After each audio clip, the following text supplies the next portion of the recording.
Join me in this nature journey as we pick daisy flowers for their healing potential and bring them to life through the mesmerizing art of watercolors.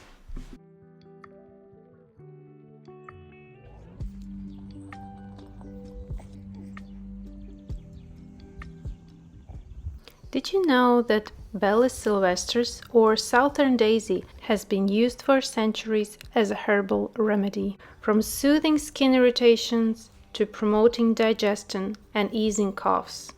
These remarkable wild daisies hold a wealth of therapeutic benefits. Gently, with a mindful touch, pluck the blossoms from their stems, selecting only the freshest and most vibrant flowers. Be sure to choose flowers that are fully opened, as they contain the highest concentration of beneficial compounds and flavor.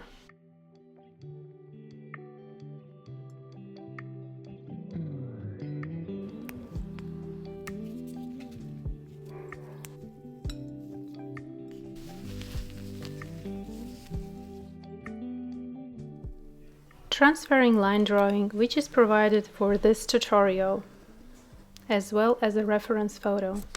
After transferring, I have a very light graphite outline. Now with mechanical pencil 0.3, I outline again, but this time very lightly. Don't push too hard. With an elastic eraser, removing the excess amount of graphite from the paper. With white flowers, we need to remove as much as possible, leaving only super light and thin lines of graphite. Before mixing watercolors, I want to go and collect some flowers again, so I have a reference in front of me to compare gray watercolor mixes that I will be mixing. Mixing palette is ready. Flowers, watercolors. For this painting, I will use lemon yellow, alizarin crimson, permanent rose, manganese violet, ultramarine blue, sap green, and Indian yellow.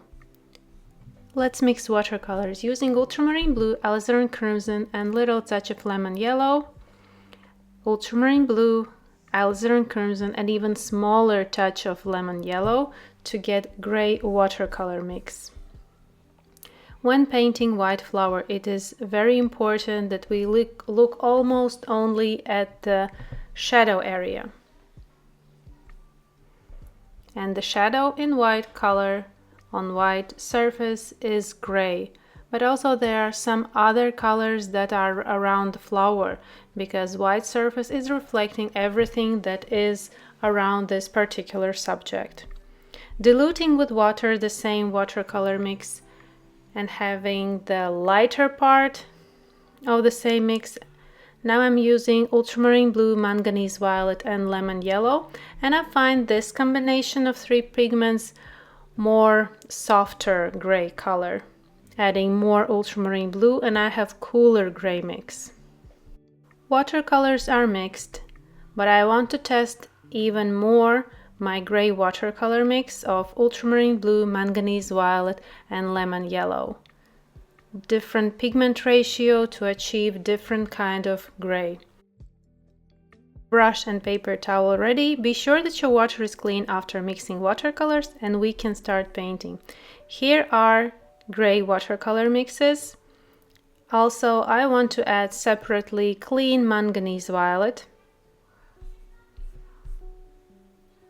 permanent rose with a little touch of manganese violet, clean permanent rose. Now with a finer brush, I'm starting to apply watercolors. And first, what I really want to state out with painting white flowers is the lightness of your watercolor mixes. As you can see in my color palette, my watercolor mixes are very light and transparent.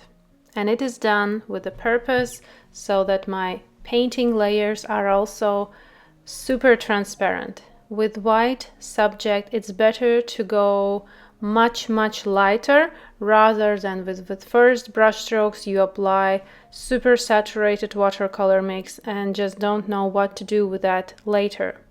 I will be applying with layers these transparent watercolor mixes. When I'm looking at the subject, which is always in front of me and I'm always looking at my reference, is I notice mostly shadow area and my eyesight is fixated on the shadow. I'm painting what is darker, which areas have some kind of spots or lines. I'm not even looking at the light area because light is the paper. I can't make light area by watercolors. I can only leave it light as the paper is light. But what I'm painting is shadows, almost only shadows. Later on, I will be painting also those beautiful pink spots at the edges of the petals, but for now, we are concentrated on the shadow area.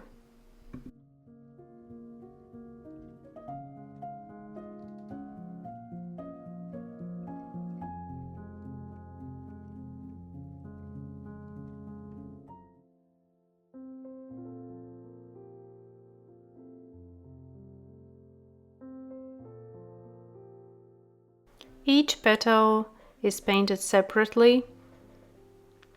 I encourage you to open reference right beside your tutorial on the screen or on the other gadget if you can, and zoom in closer the area that you are working on.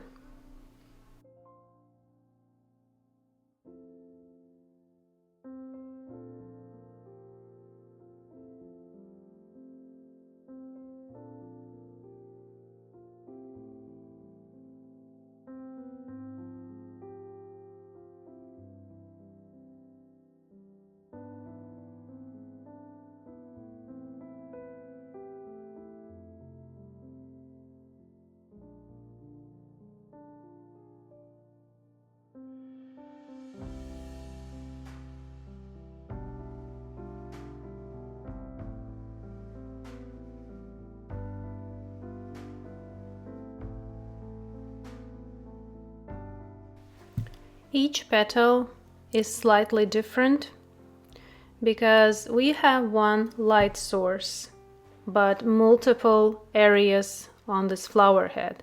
This one light source is touching surface in different areas of each petal, just because each petal has slightly turned its way, slightly curved up, down, to the right, to the left, but one light source is creating shadow, and by the movement of the areas we have different areas for the shadow. This is important to consider, and we need these guidances. We have them in front of us in reference, but we need to paint each petal separately. We are not just assuming that each petal has shadow on the right, light on the left, and then do everything identical for each petal. In realistic watercolor painting, botanical realistic water painting, it's important to look for details, and all the details are visible in the reference. Moving forward slowly with the very tip of the brush, transparently applying watercolors and building layers gradually.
If the petal is slightly bigger, then I will apply first small amount of water and then watercolors. Then I will have smoother transitions from shadow to the lighter area. But if the petal is super small and thin, I'm going straight with the brush. I'm more in control in the smaller areas just with the brush, and more smoother for the bigger areas is helping us watery layer underneath. Also, when you look at the reference, you will notice that some areas, especially those closer to us, the front side of flower head, shadow area looks more violet, pink-violet color mix, and the one that is further from us looks more cooler gray. I have in front also two mixes of gray. In one I have more manganese violet and a little touch of permanent rose, and the upper part is a mix of ultramarine blue, manganese violet and lemon yellow, but more blue pigment is in that mix.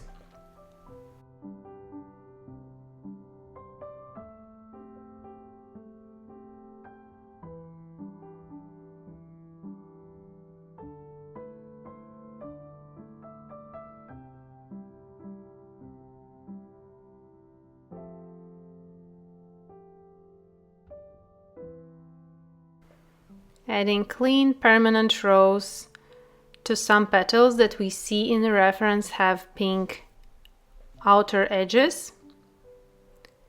Again, if we see something like these beautiful marks, we are not just applying them everywhere.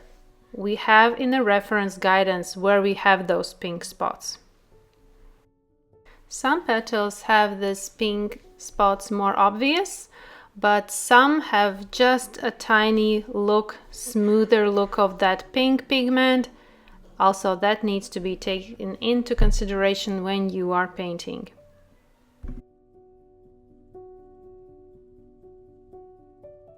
At this point, I'm going lightly also with this pink pigment, permanent rose. I'm not painting the same saturation as I see in the reference. I will be painting gradually also those pink spots and shadow. As I apply, as you can see those pink spots, shadow area instantly became contrasty lighter just because we have something darker. And with layers, I will add more shadow also with the gray watercolor mix and more pink mix. But that is done gradually. We don't need to rush here. With white flower, you can really quickly make everything look too dark or maybe even have a dirty look on the white subject.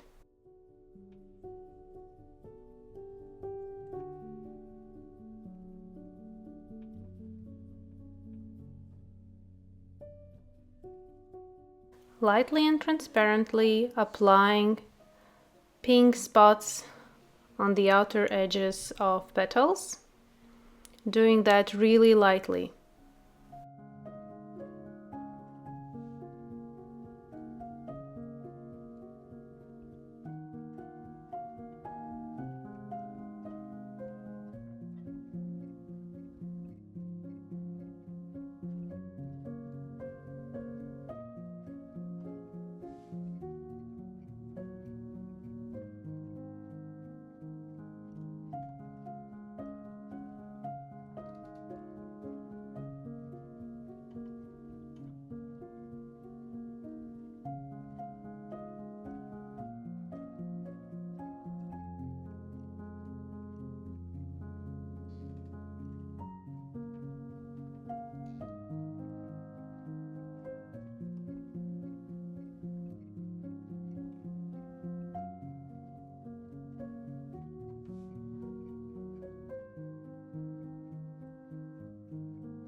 Taking clean manganese violet for the petals that we have on the right side.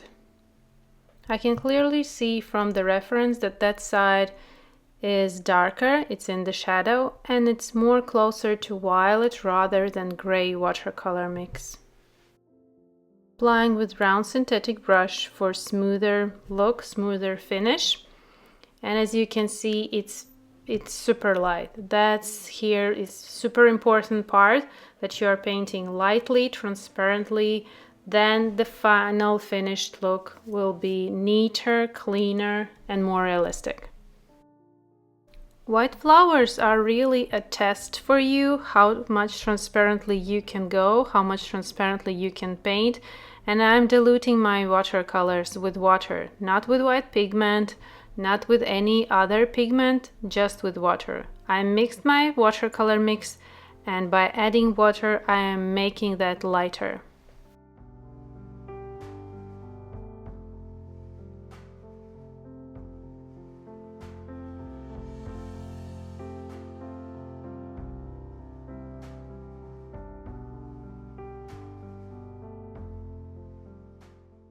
Painting shadow area, making it a little bit darker with each new layer.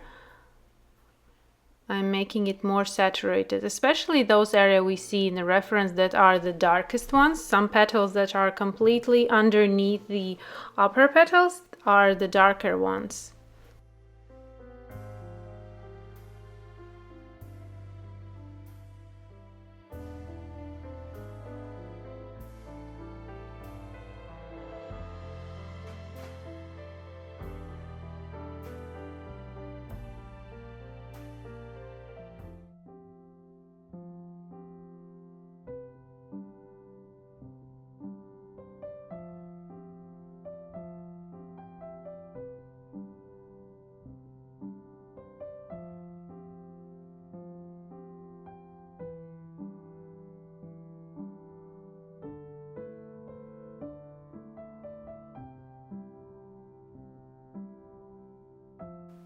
On this side, I noticed that shadow area is more grayish and cooler. But again, applying lightly, gradually we are building that darkness that we see there. And careful around the middle part, which will be painted in yellow. We don't want any gray color going into that area because yellow color, yellow pigment is super transparent, and all unnecessary marks can be visible through many layers of pigment mix. So I'm carefully painting around that. I'm not going in the section where I don't need any other marks.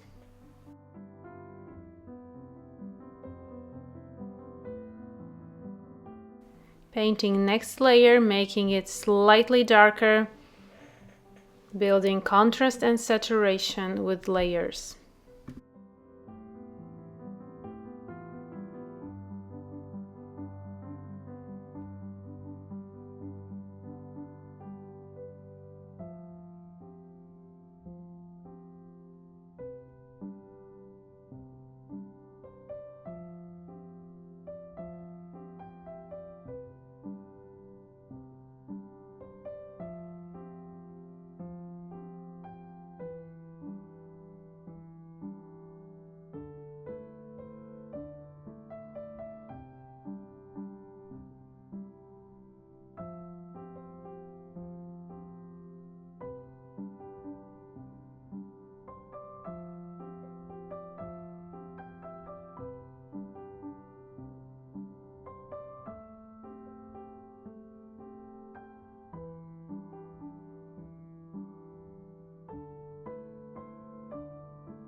Painting further, constantly checking reference. No matter how long I will be painting, I will be looking in the reference all the time, because everything what I need is there. There's no magic technique here and no some shortcuts. It's just a matter of your observation skills to the reference and how are you controlling brush strokes with transparent watercolor mixes. Going around, adding new layers to each petal. And as you can see, I'm painting lightly, transparently.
Let's have a little break from flower head and paint stem.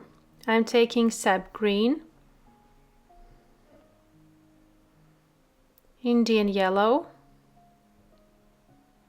small amount of watercolors, and separately the same mix but a little bit more Indian yellow and little touch of alizarin crimson.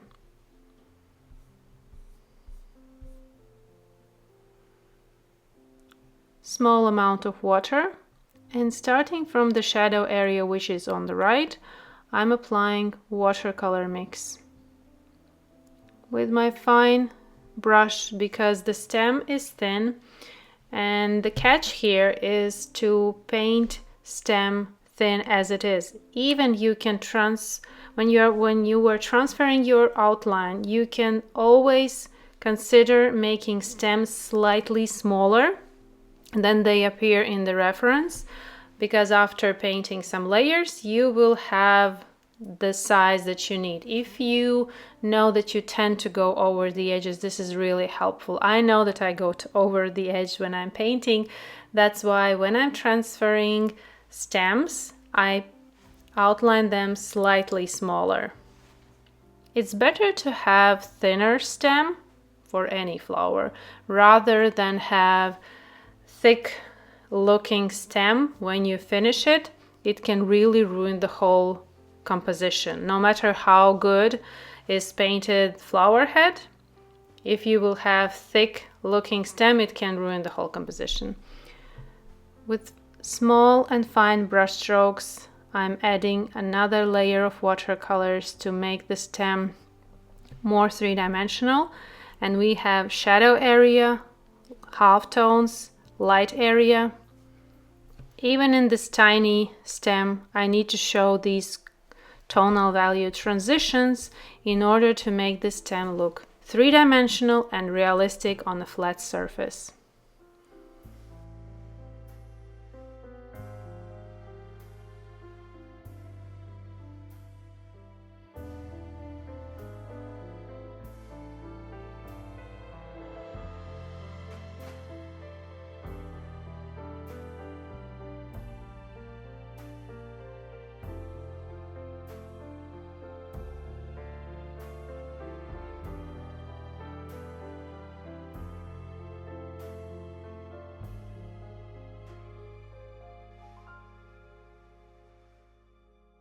Let's mix watercolors for the center part of this daisy flower using Indian yellow, perlin maroon,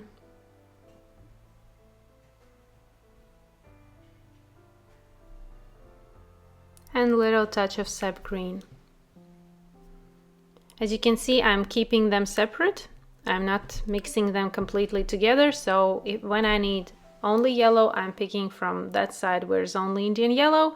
If I need a little mix of some, I will in little corner make a mix of watercolors, which I need, like Indian yellow together with Perlin maroon.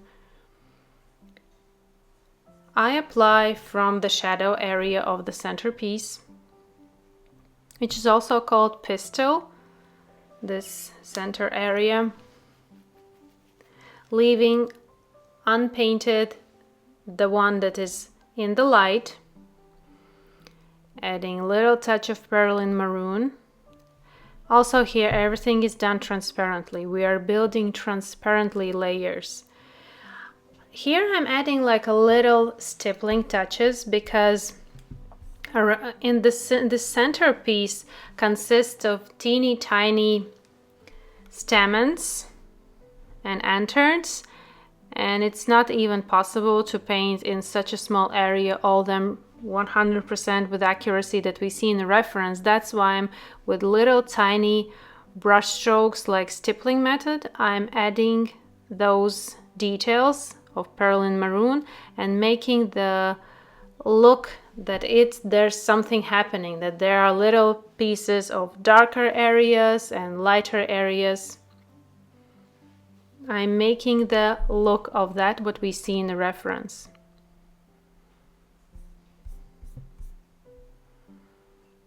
Painting with the very tip of my brush, and the area that are more visible in the middle part, with the very tip of the brush, I'm painting around what we see in the reference, those little stamens. I'm marking them. Underneath I have outline visible with graphite, and now I'm going over with the brush using mix of Perlin maroon and Indian yellow.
Getting back to flower, going over the areas that we have pink, permanent rose, and I also have a little touch of Perlin violet for those areas that are slightly darker.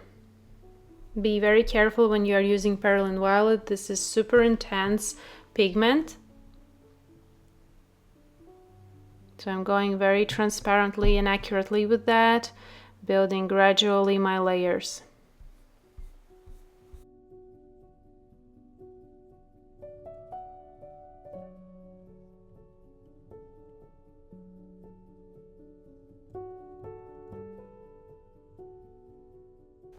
Adding more permanent rose and Perlin violet. Don't be afraid to run out of your watercolor mixes. If you know which pigments you used when you were mixing some watercolor mix, you always can do the same.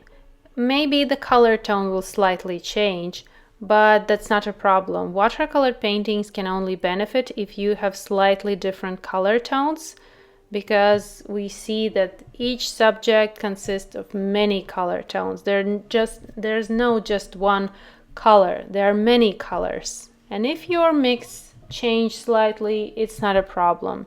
Better to mix smaller amount of watercolors rather than big and saturated, then you will tend to paint much saturated watercolor. Having smaller amount of watercolor mixes really helped me understand transparency of layers, also helped me understand watercolor mix. The more you mix, the more you practice the same thing by mixing watercolors, the more you will get familiar with pigments and all the variations that you can mix with your pigments that you have. Also, when I have smaller amount of watercolor mixes, I dilute them with water and I will have much thinner, transparent looking watercolor mix, and my layers will go transparently and gradually will build them. In the beginning, when I was just starting, I was making huge amount of watercolor mixes. I lost watercolors super quickly. They just ended super quickly and my watercolor paintings looked really dark and saturated. Nothing close to realistic look. But only with time, with practice, I tend to use smaller amount of pigment selection, also smaller amount of watercolor mixes. The more you mix, the more you will get better with that.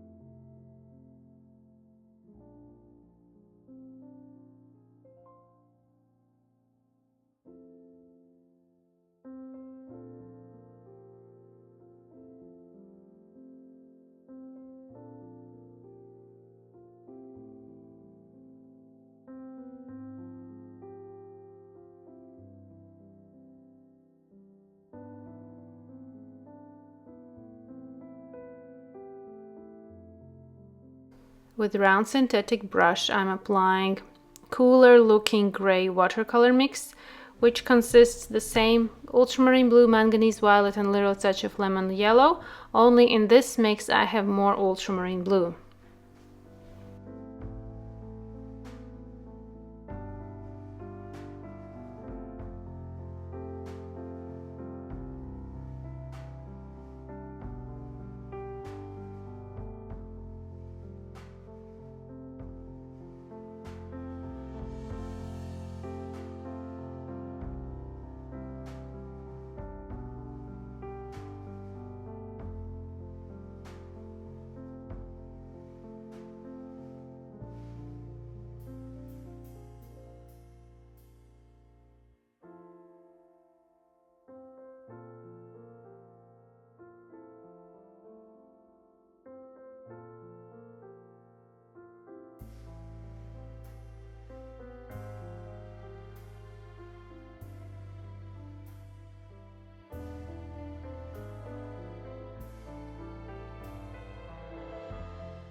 Adding more contrast to the front side of petals.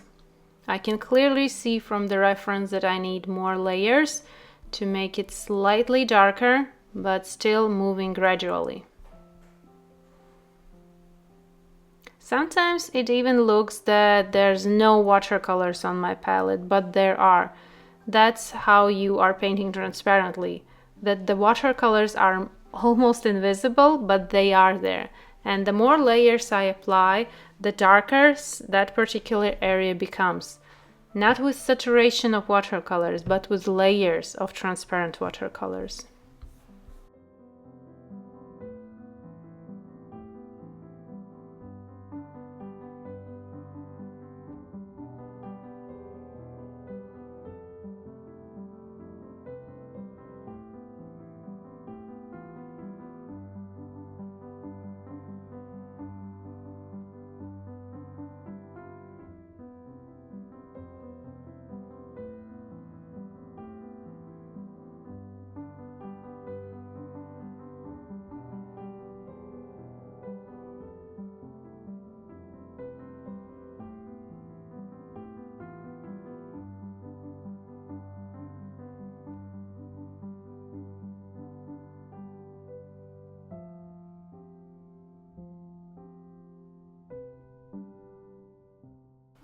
Now I'm taking gray mix, which is more to greenish side, and that also is of the same pigments, ultramarine blue, manganese violet, and lemon yellow. Only in this case, lemon yellow is slightly more amount than violet and ultramarine blue. And I'm applying this greenish gray watercolor mix closer to the centerpiece, because there underneath the flower head there are green leaves and they are slightly shining through the petals. As I told you in the beginning, that white layer, white surface is reflecting colors that are surrounding the white area. And in this case, green is shining through those beautiful petals, and I'm applying slight amount of green mix as well here.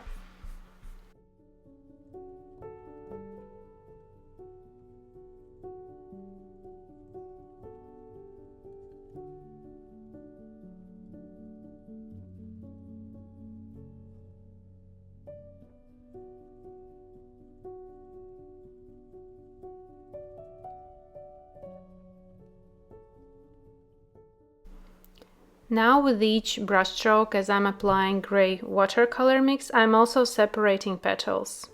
Carefully, when you are applying shadow on one petal, you're instantly correcting other petal which is in the light.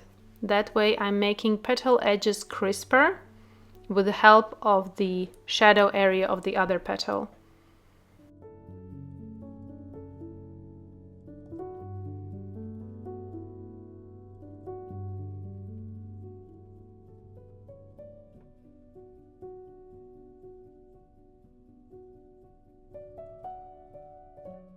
More attention to the stem area. Remember that stem is also important, even if it's teeny tiny as this daisy has, but it still needs our attention, our love. So it is also looking realistic and three-dimensional. You can quickly ruin the whole composition if you don't pay attention to the smaller areas like stem. This is a common thing that I notice in my students' work when they pay so much attention to the flower and then quickly go through the stem area. And our eyesight is built like that you notice little mistakes rather than the whole beautiful picture. So always pay extra attention to the small areas like stems.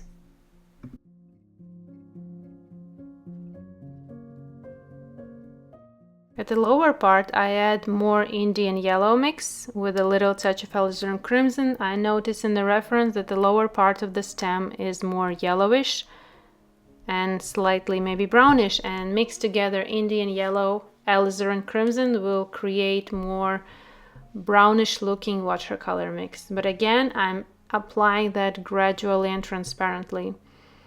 Adding perylene green to my green mix, and on the upper part separating stem from the petal with the shadow area.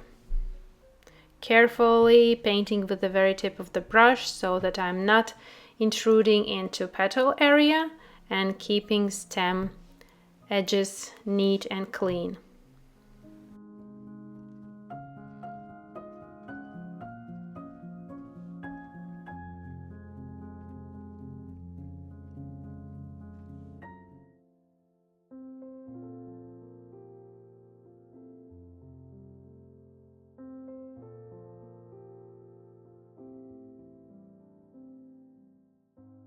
Separating little stamens that we have in the centerpiece.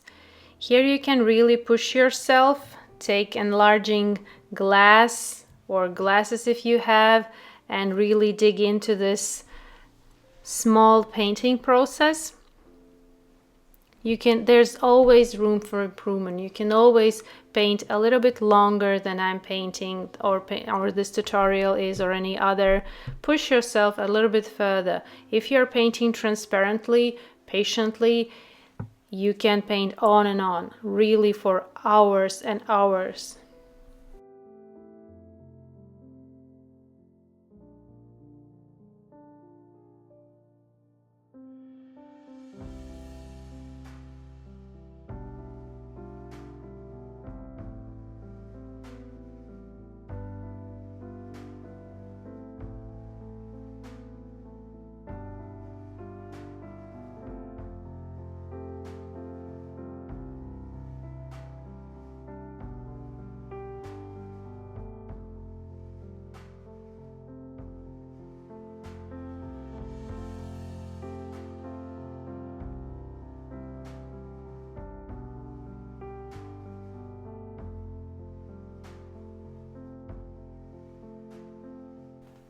Applying more layers to the shadow area, building contrast and adding those little dots of lanterns that are visible in the reference.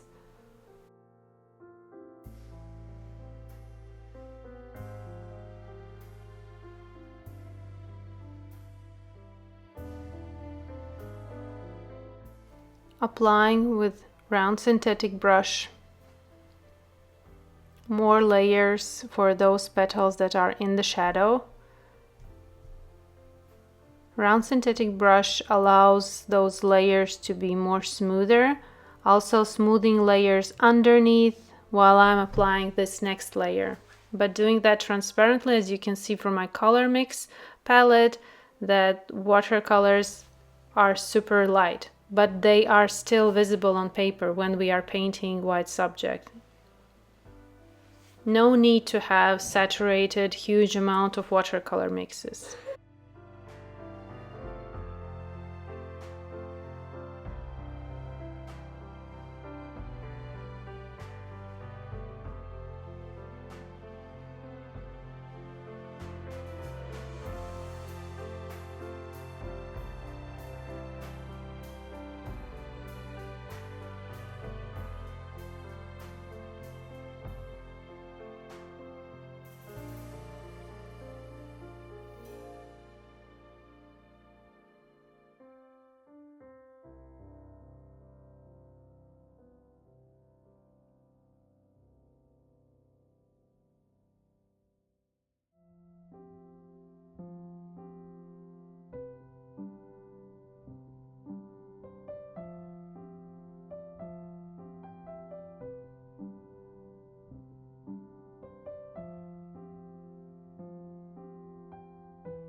Applying permanent rose, small amount. We are now finishing and going over those pink areas, making them more vibrant, more visible.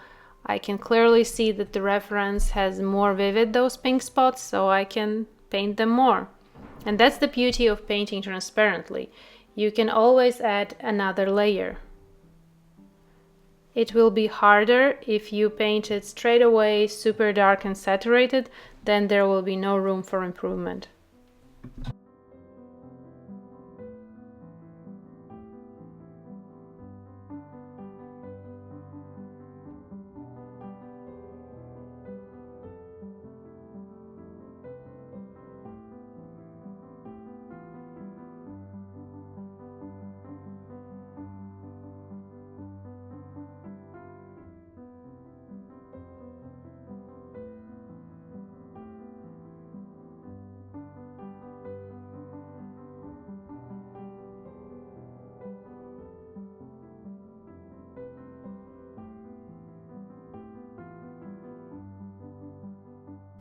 Applying finishing touches to this painting, I can clearly see that the reference has more darkness in the shadow area, but I'm already happy with the result, how this daisy looks.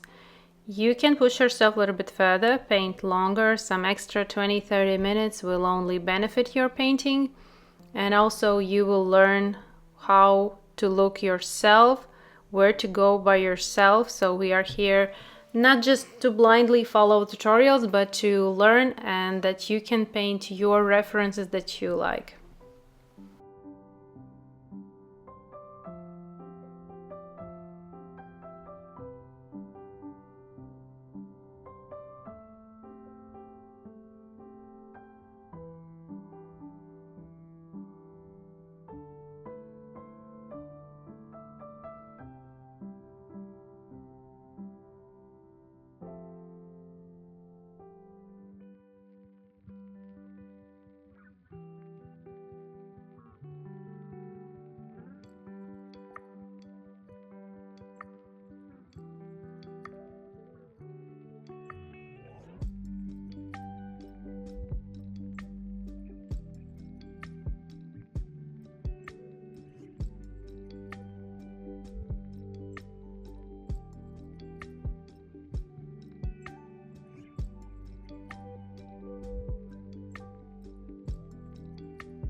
I really enjoyed painting this daisy flower. Hope you also tried it, painted, enjoyed it, and most importantly, learned something new.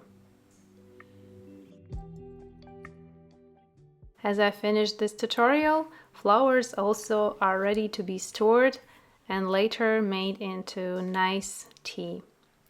Thank you for watching, thank you for being here, and see you in my next tutorials. Bye bye!